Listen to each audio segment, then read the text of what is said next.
All right, apologies for interviewing Brian O'Driscoll. You can listen back to that in full on offtheball.com. But right now it is time for Monday Night Rugby. Monday Night Rugby on Off the Ball. With Vodafone, official sponsors of the Irish rugby team. Team of us. Everyone in. You are welcome along to Monday Night Rugby. Rory O'Connor of the Irish Independent is in studio. How's it going? Good, thanks. And Keith Wood is on the line. Evening, Keith.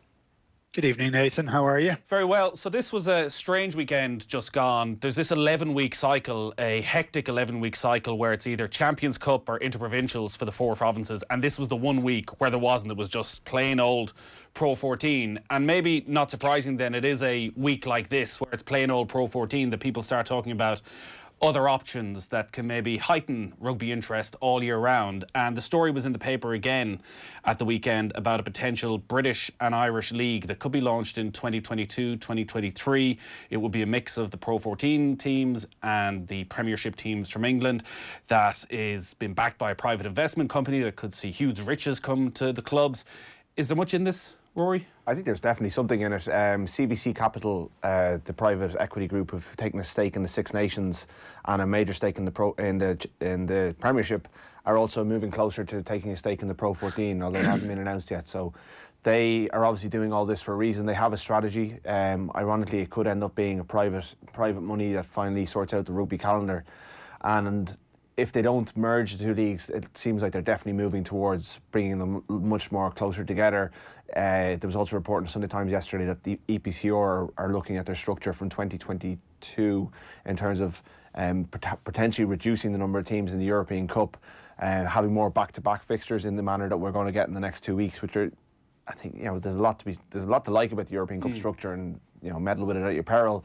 But I do think that certainly from a spectator point of view, from a media interest point of view, a British and Irish league is certainly worth investigating, because while the Pro 14 has its merits, and as it gets towards the end of the season, there are a lot of these weeks along the way where interest is hard to get. Although no sport enjoys 100% attention all of the time, and from a player welfare point of view, you kind of do need those lull weeks.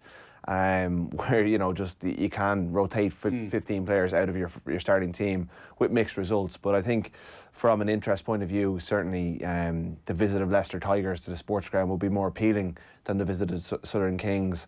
There's a lot to work out with the South Africans, the Italians, all that sort of stuff. I think that we're a long way from knowing what it's going to look like and how it will work in conferences and whether the English clubs will go for it. But I do think from an Irish perspective, from a selling the sport point of view, it's got a lot to like about it, in my opinion, anyway. Keith, this is a couple of years down the road if it's 2022, but decisions, I'd imagine, would need to take place quite quickly. Rory there spoke about the positives in terms of attendance potentially and from media interest point of view. If you were to look at the money side of this, do you think sponsorship, everything will come on board with a joint league, that it will be a big step up on what's there at the moment with just the Pro 14? I do, actually. I think we've had this discussion over the last number of years, Nathan. I love the idea of a British and Irish league for a whole variety of different reasons. And there is conversations over the Heineken Cup and as to how that is viewed. The change hasn't worked as well as it would have liked for EPCR. The only fear I have is that you do need to have an ability to change players in. It can't just be down to the first 15 or first 23 or 4 players. You need to make certain that you can rotate players in through a season. But I think it brings the Lions fully back into the mix. I think it then becomes part of all those teams playing in one league. You're getting the best of the best. You know where it fits in every 4-year cycle. You can tidy up a huge number of things. And if they do make the Heineken Cup a little bit smaller, that might fit in too, because at the present moment in time, the season has too many big games on for too much and too much at stake. Whether there'll be relegation or non-relegation, I'm presuming not. It has to be into conferences, otherwise you're just going to burn out the players. But I think for me, it's the most realistic element of what rugby should be like on these islands. That's the big thing for me. I'm looking at Heineken Cup matches. Ireland take it really, really seriously. Some of the top teams in England and in France take it seriously. Some of the others are struggling this year in a big way. Generally, when it comes to changes in the rugby calendar, it seems as though that the Irish Union, the Scottish Union, the Welsh Union are always open to change and trying to progress things along in terms of bringing in more revenue for their clubs. The English side of things, Keith, which I'm sure you're very much on top of, in terms of trying to protect their own league and simply having their own league, do you think that would be a big factor in this, a reluctance to give up on just having their own league? I don't know that they have to necessarily give up on it, but what I do think they have to do is figure out how you can have a league that functions.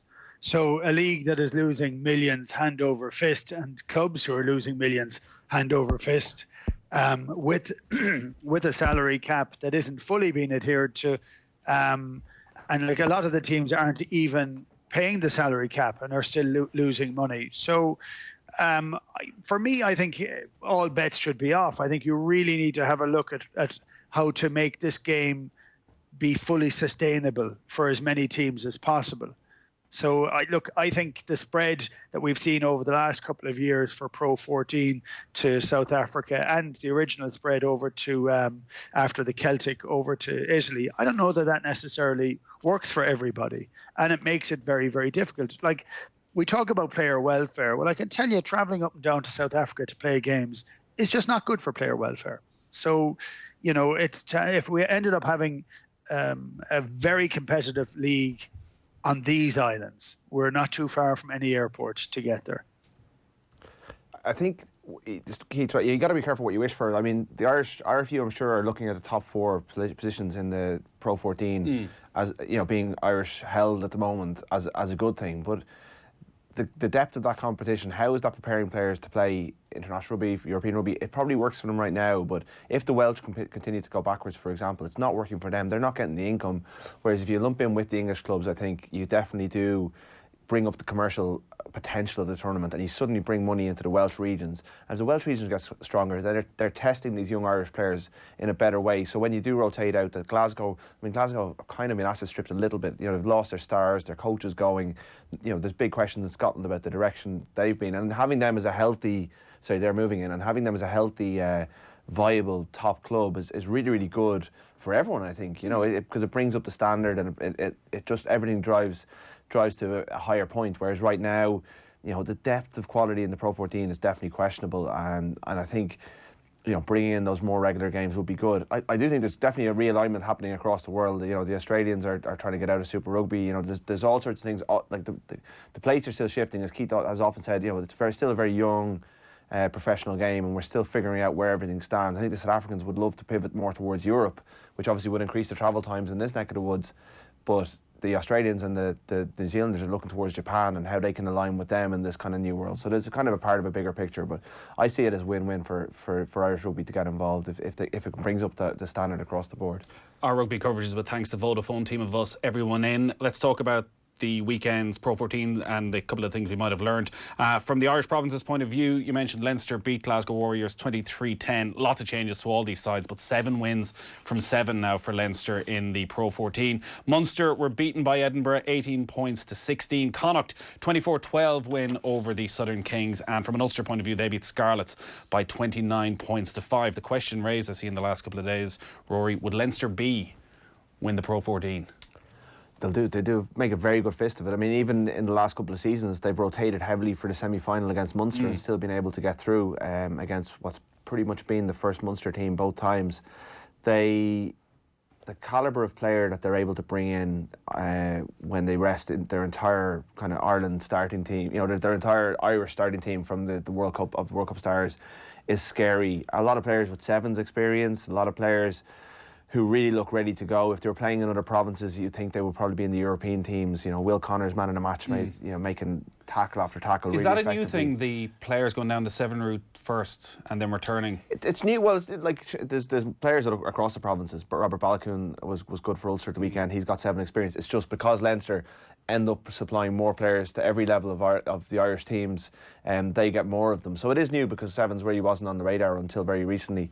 But when you see Hugo Keenan releasing Cian Kelleher for that try with that change of hands close to the line, that was just a class bit of play at a tight moment for a player that a lot of people wouldn't know a lot about, and a player who probably will be playing All Ireland League rugby this weekend. So there's a scary level of depth to that Leinster squad right now, and I think if Leinster had a few frontline injuries, they could quite happily ease a number of those players into the starting lineup and really, not have too many fears going to Franklin's Gardens this weekend. Whereas you look at Munster, who were unlucky to come up across, an Edinburgh team who are not in the Champions Cup, who are still strong and who were able to play a very strong team with World Cup players like McAnally.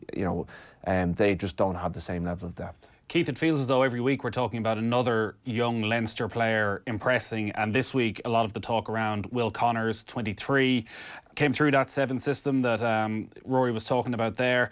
The statistic, he's made 48 tackles and missed 0 in his last 2 games against Connacht and Glasgow. And I know a lot of people have been talking about his tackling technique and how brilliant he is at the chop tackle and how low down he can get considering he's almost 6'5". Have you seen much of him?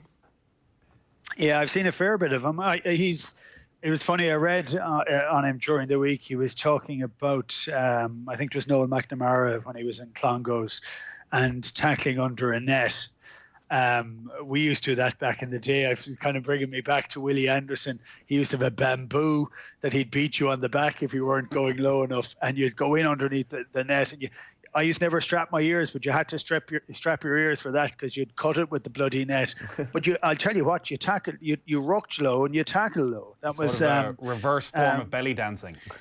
Well, do you know what I love? Do you know what I loved when I read that was I loved the fact that for the last number of years, I'd say 4 or 5 years, everything has been talking about defence.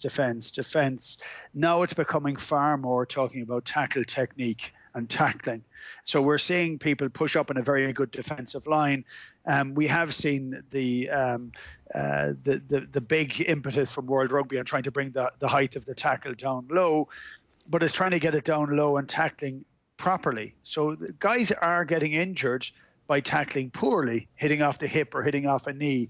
But when you have your tackle technique, there was 3 or 4 instances the other day when Connors just flew through, absolutely pinned the player, safe as houses for him, and still incredibly destructive tackles, but they're safe tackles, and so I love the fact that that's coming back into it. But he is another young Leinster guy. They have a huge quality of players coming through the school system that have been training semi-professionally for a lot of their school time.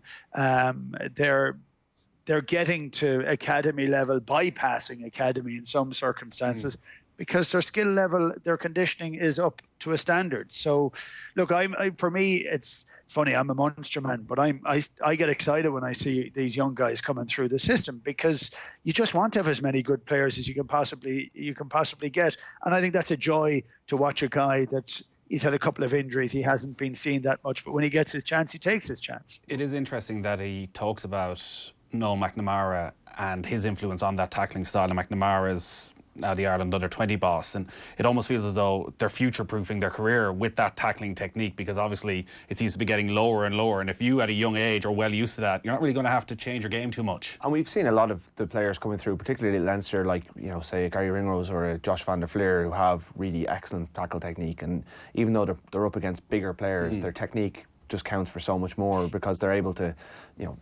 just able to do it in a safe but effective way, and also rarely miss. I know Ringrose does clock up the odd a couple of missed tackles per game, but it's generally trying to direct players into certain spaces and things like that. Connors is a really interesting one, and it's almost like the second wave of that 2016 under-20s team who got to the World Cup final. The first wave was James Ryan, Jacob Stockdale and Andrew Porter, who were fast-tracked by Joe Schmidt into the international setup. But now we're seeing Jimmy O'Brien, Conor O'Brien. Connors didn't make that tournament. I think he picked up a late injury, and he was a player who was tapped on the shoulder by the RFU and said, look, we want you to move. And he said, no, I don't want to go. I think it was Connacht he was being lined up for. He said, no, I want to go and fight for my place at Leinster. I believe I can make it here. This is my province. And he picked up a cruciate injury not long after that, and he would have ruffled a couple of feathers doing that, but he stayed true to who he wanted to be and where he wanted to play. And now he's making his mark, and he's kind of edged ahead of Scott Penny, who is the player that I think a lot of us coming back from the World Cup were looking to make the breakthrough this year, and he is still playing, and Scott Penny will make the breakthrough. It's a matter of when, not if. He's just a couple of years behind, but that 2016 team has more to give. You know, that was we got the first wave with those kind of real international stars, but there's a few more in that batch that will win caps, and he's one that if he can. Like Josh van der Flier will probably come back in this week. And, well, that's what I was going to ask. What are the stages then for Will Connors? Is it get onto the bench for the Champions Cup games, get 20 minutes here and there, start maybe some of the big interprovincials over Christmas, and hope he getting into an extended Ireland squad, or is that too early? I think it's possibly too early because he's just... I'm not sure. Like the Ireland squad is an interesting one because I think all bets are off with the new coach. But if you think Josh Murphy was on the bench for the last European game, he's picked up a knock. But Doris has come back in, and Doris is really highly regarded. Max Deegan has been starting in number 8. So does he put in a cover for him, or does he go for Connors, who's less experienced but you know is more of an out-and-out open side? I think he's in a battle, and that's what drives him on, is that he's in that battle. So I think over Christmas we'll see him play in those interpros. There's an Ireland camp before the first one. I think it's Ulster, so you know he'll be one of those players that probably have that almost that same 15 out because the internationals will be gone. He just has to make the most of these windows and probably hope for an injury here or there. That's what Deegan's done. You know, Jack Conan's injury has opened up the door for Deegan and Doris. Doris got injured and Deegan's taken his chance, and now you would imagine he's probably in situ as a starter. But it's tough competition at Leinster, and it's going to be tough. Like, having backed himself, he now has to edge out an established international like Josh van der Flier to try and get into the team, and that's going to take an effort. Keith, that level of competition that Leinster have, is that always a positive, that you have so many players competing and you're never quite sure maybe of what your best 15 is? At times you just want your preferred back row who play together week in, week out in the big games and have that familiarity, or would you prefer actually always there's somebody pushing and there's always the potential of a change?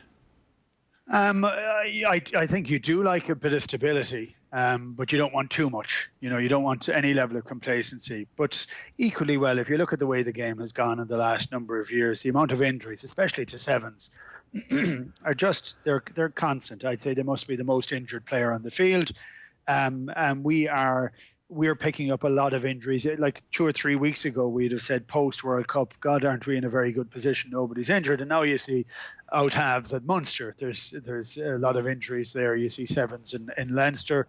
You see props at different places, Connacht and Ulster, second rows. You know, suddenly there's players kind of dropping left, right, and centre. We need more strength and depth across the board because the game has become how can you say it's more attritional than it was? But it seems to be. The guys are fitter, stronger, faster. We're getting a huge number of injuries. Thankfully, we're not getting as many concussion injuries, but we are getting a lot of injuries. So you need an awful lot of players. And I think players that haven't played a huge amount of rugby need to have a high level of patience, because they will get their chance. They just need to make certain that their training that they're doing makes certain that they're injury free. It may not have to be the fastest, strongest, possible, but are most powerful. But my God, they need to be injury free because there are so many opportunities that open up.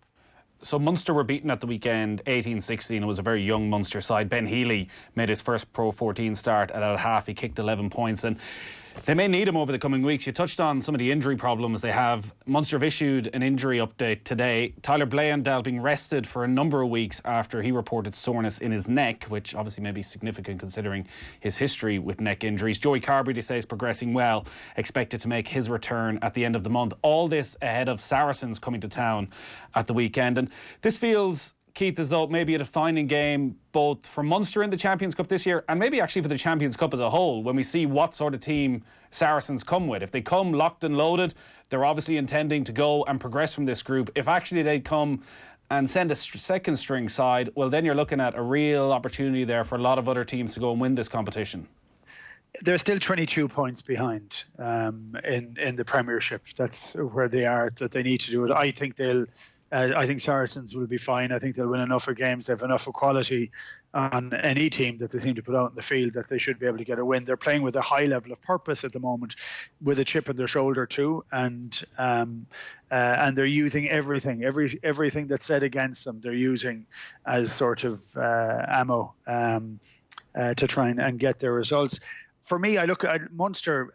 It was a stunning team picked by Munster last week. So many young guys in there. So many guys who yes, they've played some rugby during the World Cup, but haven't played a huge amount of big game rugby, and they came very, very close. And we will need Ben Healy, absolutely. The guy, it's only a couple of years since he won the first Munster Senior Cup for Glenstall and kicked everything that was moving. Fantastic kicker, young and raw. He's having to learn in big pressure, and Munster need that at this stage. They have too many injuries at out half. He'll be there or thereabouts, and whether he sits on the bench or not, or they go back to Scannell to kind of cover 10, they're the options that Munster have.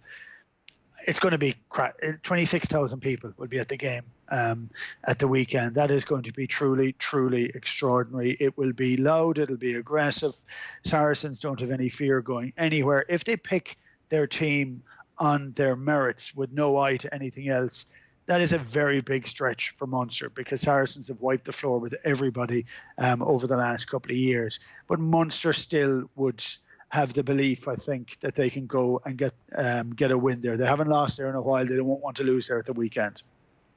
Have Saracens indicated what they're going to do? No, it's too early in the week, and I mean, we can only go off what they've done before, and they kind of rested lads for the away game to Racing, and then brought some back for the home game against Ospreys. But they're dealing on a different cycle. So many of their players went deep into the World Cup and are still being, we're still being reintegrated at that time.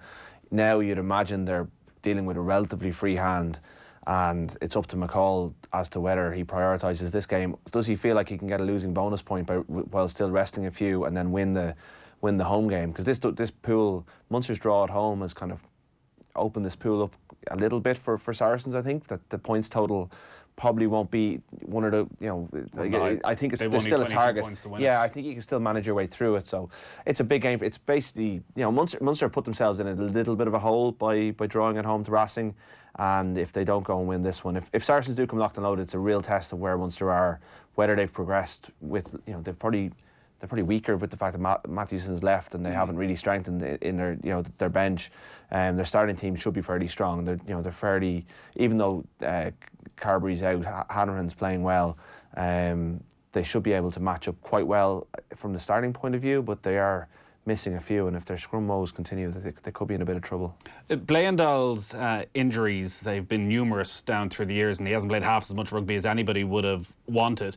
From a coach's point of view, Keith, and what Van Graan can do with somebody like Bleyendahl, it's very hard to plan a team around a player who just seems so injury prone. Well, it is. It's the seriousness of the injury, so we don't know how he is. They say he's got neck stiffness. He presented with this. A guy who's had a couple of operations on his neck. I have to say, it doesn't seem to affect him when he's playing. He threw himself around with willful abandon against the Ospreys. One in particular, with about 10 minutes to go, he smashed into a ruck to try and clear it, which wasn't a guy that was worried too much about how his neck was. And you need to have that level of confidence when you're playing. So, look, I hope it's nothing overly major. It's, in as much as we were talking a little bit earlier on, you'd have said at the start of the season, if you looked at Munster with 3 out halves, you'd have said, God, they were in very fine fettle. But Joey Carberry comes back injured from the World Cup, and Bleyendahl gets injured, and suddenly you're down to kind of 1.5, and you're bringing in an academy guy. I have to say, I still think Ben Healy has some serious skills about him, and I wouldn't be afraid of having him there at all. I think he's a quality young fella, and if he can learn in white-hot games like this, why not? He made a mistake the other day. To be honest, for me, I thought it was over-talked about by in the media because he's only a kid, but I love his reaction to it afterwards. His reaction was to slot everything that happened, and he grew in confidence as the game went on. Against Saracens and Thomond Park's entirely different, but you have to back the young guys. Connacht beat Southern Kings 24-12. Bundee, new contract, 3-year deal, scored the opening try in the game. We just all played here again, Rory, where it's leaked out to the press that maybe Marmion and Aki could be on their way out, and within a fortnight both of them have signed new long-term deals. Or was there actually some substance into the possibility that Aki could go? I think everyone's talking to everyone. There is definitely substance to it. And the Marmion one, my impression was that he was close to going, but they obviously rallied around. I mean, I don't know whether the Saracens situation affected what was on the table, but it's a great bit of business from Connacht. So, I mean, they should take it as, fans should take it as a compliment that people are after their players. It means they're doing something right. And Bundee is clearly one of the best centres in the game, who has contributed so much to the Connacht cause. He was always going to get offers from around the place, but to secure him on a 3-year national contract, I think is a very good piece of business from the IRFU. You know, he has been almost ever present for Ireland during his time here, apart from when he was suspended for the quarter-final. He has contributed so much to the Connacht cause in making Connacht a force, and like Connacht's season so far has been pretty incredible, and considering the injuries they've had. But Aki has come into the fold, and just when he's there, they're just a better team. He just gives them so much steel. He even scored a maul try at the weekend. You know, he just gets involved in everything. The fans love him. I was down there for the Montpellier game, and we were trying to work, and all we could hear from outside was kids chanting his name, just demanding that he come out and see them. He's just loved down there, and I think if he was allowed to slip through the IRFU's grasp, it would have been a real blow to Connacht's confidence as a club, because he is their marquee signing. He is the player they kind of build everything around, and as long as he's there, they're forced to be taken seriously. And they just need to maybe, I mean, they almost got Sever Reece, and obviously that was scuppered for off-field reasons, but he would have been another Bundee in terms of quality. They almost, and losing Robbie Henshaw was a real blow, but they're building something. As long as as long as they retain Bundee services, they have that star player that is their first centrally contracted player. It allows them some budget to go out and get someone of that calibre as well, because the RFU are now picking up the foot in the bill for him. So maybe so that's the first time Connacht have had a centrally contracted player. So I believe, yeah. Right. So it's just another little marker. Like, we've kind of gotten used to Connacht being on the top table now, but this allows them to stay there, I think, a little bit more. That and the fact that Andy Friend is working, not quite miracles, but he's doing a very, very fine job with much less resources than everyone else. They go to Gloucester on Sunday in the Champions Cup. It'll be live here on Off the Ball. One of the other things that you'd notice from Connacht is how well they've recruited over the last couple of years. And John Porch, who just sort of came to my attention in the game over in Toulouse, he was so solid, played so well, Keith, coming in from Australia, that they've always cut their cloth quite well, Connacht. But Andy Friend, maybe it's the connections that he's brought with him. They seem to have recruited brilliantly during the summer. Well, I think that's often the case. You know, the coaches are going to bring the players they know. You know, or they've noticed somebody down in their neck of the woods, and they said, we'll take him in. He finished off a couple of great scores at the weekend. I just wanted to touch on one of the things for Aki. I think if Aki hadn't re-signed with Connacht, it would have put a really sour taste to the residency rule and players coming in to get their cap to go away. Do you know what? I never felt as if he was going to go away. I'm sure people were knocking on the door, but he seems to have bought into the whole idea of it too, which, you know, I think we're getting to the point now where we won't have too many more players coming through that system, because it'll be 5 years. The guys that we have, we want to hold on to, and we want to make certain that we get the maximum out of them too at the same time. So I think it was great business for everybody. Could we have any complaints if Bundee had left? Was it not just a business decision to bring him over, and if he decides to go, it's a business decision? Yeah, I think if your business decision is to go and play for another country, yes, I think you can have some complaints. I really do, actually. Not to play for a club. That's pure business. But if you're going to say, no, I really want to play for Ireland, and then go and play somewhere else afterwards, I think you could have complaints. And so be it, really. You know, so I just think we're going to see fewer players coming over under those rules, because it's been made more awkward. To be honest, I'm glad it has, and I'm hoping that it gets to the point where we're developing enough of our own players through our own systems to play for Ireland and not need to be bolstered so often. We've needed them, but we need to make certain that we may not need them in the future. Just briefly to touch on Ulster, they beat Scarlets 29-5 at the weekend. John Cooney, again, delivering very much the former Irish player. Now, I know you spoke about him last week and the pressure he can maybe put on Conor Murray. For Ulster this weekend, doubleheader against Quins. This feels much like Munster pivotal, because they've been thereabouts over the last couple of years, and just something always seems to go wrong with Munster. They make a bad mistake at exactly the wrong time. When you look at this group, does it feel like there's something different happening at Ulster at the moment? Yeah, I mean, they got the experience of last year when they did manage to get through, albeit, like, you know, they somehow got through last year, whereas they're almost in control of this pool now. And what they really need to do is get enough out of these two Harlequins games that it doesn't matter what happens in Claremont.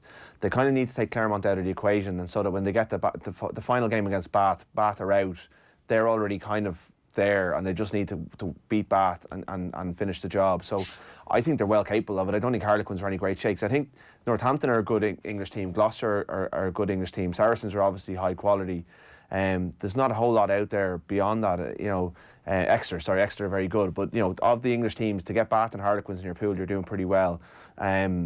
I think they can. I think they have a decent injury profile, albeit Jack McGrath and Sam Carter are out, but they seem to be able to bring in a little bit of depth. Dan McFarlane's really channeled. It's a very diverse squad from all over Ireland, from all over the world. They've got probably the most players from different backgrounds of any of the 4 provinces at stage, maybe Connacht excluded. But he seems to be able to rally them around one kind of point, and he seems to have kind of channeled whatever World Cup disappointment was there. I did think when Coetzee got injured and missed the World Cup, but didn't really miss that much Pro14, that they were a really good bet for that tournament, because they've so many Irish guys with points to prove who were cast aside by Joe Schmidt, and they're now at a point where they've put themselves in a really good position by beating a Claremont team that didn't really show up, but that wasn't Ulster's problem. If they can get 2 wins in these 2 games, they're almost there, and we saw what they can do in a one-off game in a quarter-final last season if they get it right. So they're a good team. They probably don't have the depth that some of the other provinces have, but they've kind of recruited to build a bit more of that, and they're in a pretty decent position. And yeah, in the past they might have slipped up in this fixture, but I think they can put Harlequins in real, Harlequins back to back is really not the most daunting of tasks at this stage with this current Harlequins team. All right, we have a double header of Champions Cup action live here on Off the Ball this weekend. We will have Northampton against Leinster. That gets underway at 1 o'clock on Saturday, and then 1 o'clock on Sunday. It is Gloucester against Connacht. We'll obviously keep a very close eye as well on everything that happens at Thomond Park and in the Ulster match over the course of the weekend. Keith, thanks a lot as always. Cheers, gents. Rory, thanks for joining us in the studio. Monday Night Rugby on Off the Ball. With Vodafone, official sponsors of the Irish rugby team. Team of us, everyone in.